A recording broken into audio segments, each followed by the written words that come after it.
एक जंगल रे एक अति शक्तिशाली सिंह समग्र जंगल को शासन कला। से निज पई बहुत गर्वित थिले। जंगल रे थिबा समस्त प्राणी सिंह को बहुत भय करुथिले। दिने सिंह जंगल रे बुलुथिला। तापरे से पिंपुड़ीर एक धाड़ी देखिले। सिंह आरे तुमे समस्ते धाड़ी रे जाउछ। पिंपुड़ी आमे समस्ते खाद्य संधान रे जाउछु। आमे धाड़ी रे जाउछु जहा द्वारा आमे एते बड़ जंगल रे हजि जिबा नाही। सिंह एही जंगल मोर मु एठारे राजा अटे। तुमे मोते भय करू नाहम। पिंपुड़ी आमे काहीकि भयभीत हेबा उचित।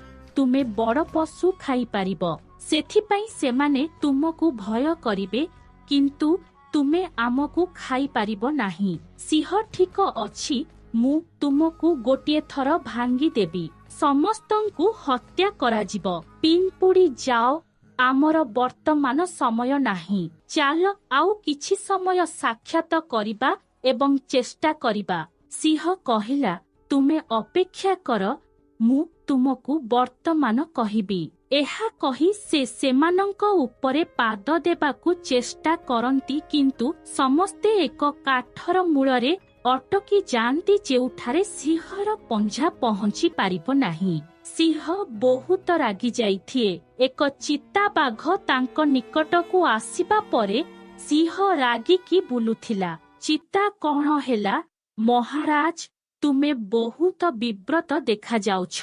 सिंह चिता बाघ को पूरा कहानी कही थाए। चिता महाराज मु तुमको एक सरल जिनिस पई एही पिंपुड़ी को शिक्षा देबार एक उपाय कहिबी किंतु काहाकू पिंपुड़ी विषय रे एही कथा कुह नाही नचेत जंगल रे थिबा अन्य पशु माने तुमको भय करिबा बंद करिबे। एहा केवल तुमको क्षति पहुंचाइबो नाही बरम एहा मो पाई मध्य क्षति घटाइबो। सिंह से सबु को छाड़ी प्रथमे तुमे जहा चाहुछ मते कुह। चिता पाखरे थिबा एक गछ उपरे एक महुमाछी अछि। आसंतु सेठारु किछि महु आनिबा एहाकू एक पत्र रे रखिबा एवं खेतरे रखिबा। सिंह किंतु महु एते उच्चरु किपरि ओल्हाइबो।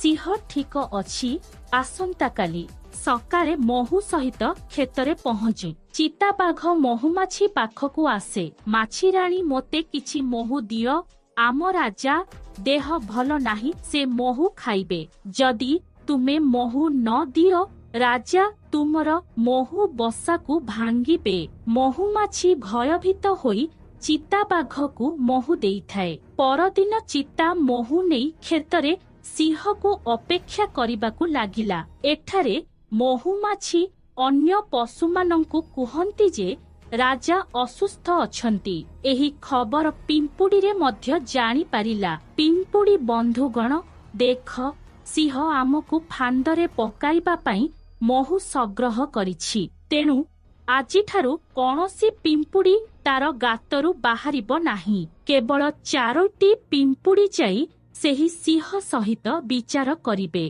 परदिन सिंह एवं चिता बाघ महु एक पत्र रे रखी पिंपुड़ी आसीबा पर्यंत अपेक्षा। 4 पिंपुड़ी धीरे धीरे सिंह एवं चिता बाघ आड़कू गति करिबा आरंभ करंती। उभय सिंह एवं चिता बाघ पत्र उपरे नजर रखंती। 2 पिंपुड़ी चुपचाप सिंह एवं चिता बाघ उपरे चढ़ी सेमानंक कानकू कामुडे। सिंह एवं चिता बाघ खराब लागिबा आरंभ करे। दुहे कान छिंचिबा आरंभ करंती। एही समय रे सेमानंकर ध्यान पत्ररु दूरेई जाइथाए। एहा परे समस्त 4 पिंपुड़ी सेही पत्रटिकु नेई भूमिरु गछ मूलरे थिबा गर्तकु जांती। उभय सिंह एवं चिता बाघ दीर्घ समय पर्यंत कान छिंची चली थानती। जेतेबेले सेमाने टिकिए ध्यान पांती सेमाने देखंती जे सेठारे पत्र किंबा महु नाही। एहा देखि सिंह बुझिगला जे प्लान खेलिबा द्वार तांक शक्तिरे नाही। सिंह पिंपुड़ी गातरे पहुंचिला। सिंह कहिला भौणी मोते क्षमा कर ତୁମେ ଛୋଟ ହୋଇଥିଲେ ମଧ୍ୟ ମୋ ଉପରେ ଚିତିଲ। ବର୍ତ୍ତମାନ ମୁଁ କଦାପି ଗର୍ବ କରିବି ନାହିଁ।